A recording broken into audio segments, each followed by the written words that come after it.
Hi everybody, it's Honest John again. We've been hearing a lot of talk about chain CPI. Most of us have no idea what it is.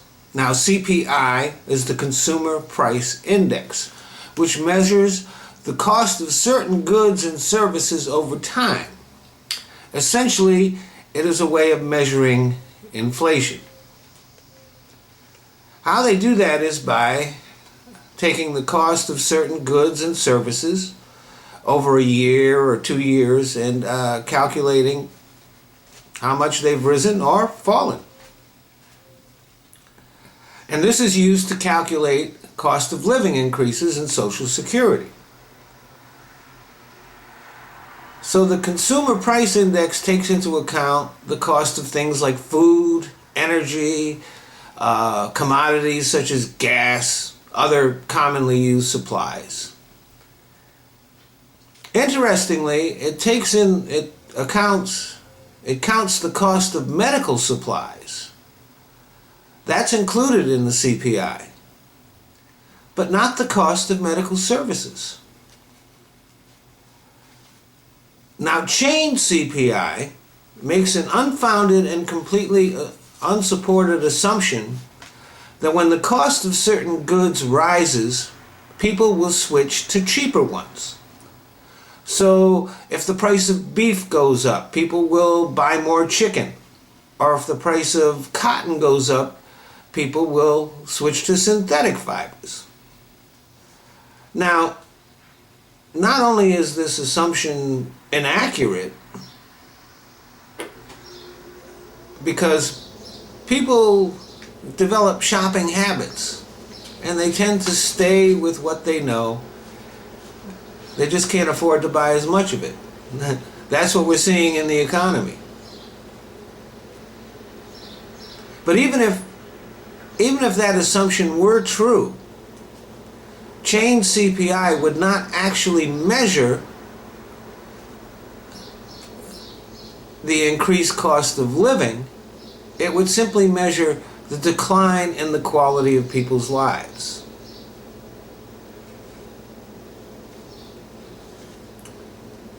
Now, the older you get, the more healthcare services you need. That's just an unfortunate fact of life. And the cost of these services is already rising much faster than the rate of inflation as measured by the CPI. So costs for seniors are already rising faster than their Social Security benefits.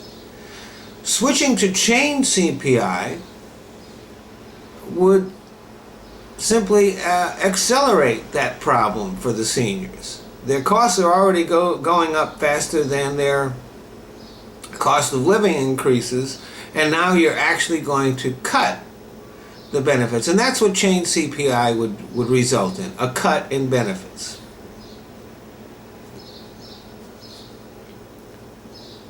Now, Obama believes that the Affordable Health Care Act will slow the increase in the cost of health care benefits, and thus balancing out the cuts that he's going to make. But this assumes that the people who run our for-profit healthcare system are not a bunch of greedy bastards, and that's a foolish assumption to make. But if he really believes that, if he really believes that what he did is going to decrease the cost of healthcare, then he should put his money where his mouth is. And the cost of healthcare services should be included in the CPI. However, if that were done, cost of living increases in Social Security would rise dramatically. So don't hold your breath. Now here's the truth. The GOP wants to destroy Social Security. They hate it, and they especially hate the fact that it is so successful. Without Social Security, most of our senior citizens would live in abject poverty. And that's the way they think things should be. They've already made several attempts to destroy the program outright, and they weren't successful. So now their strategy is to gradually weaken and shrink the program until it disappears. So there is no reason to compromise with them. That would be like deciding that you're going to let a thief steal some of your money. Sooner or later, he'll be back for the rest. Social Security is not part of our deficit. You could completely end the program today and our deficit would remain the same. It should not be part of our deficit reduction debate. As a matter of fact, we can preserve Social Security for hundreds of years simply by raising the cap on Social Security taxes to $1 million. If we really want to get rid of our deficit, let's deal with those things that make it. Let's stop policing the world and getting involved in stupid wars. Let's get rid of corporate welfare and wasteful tax breaks for rich people. Let's restore progressivity to the tax code and make the rich pay their fair share.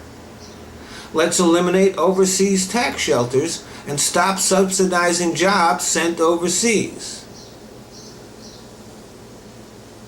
And if we want to fix Social Security, let's actually fix it. And you're not going to do that by collaborating with those who want to end it. Thanks for listening.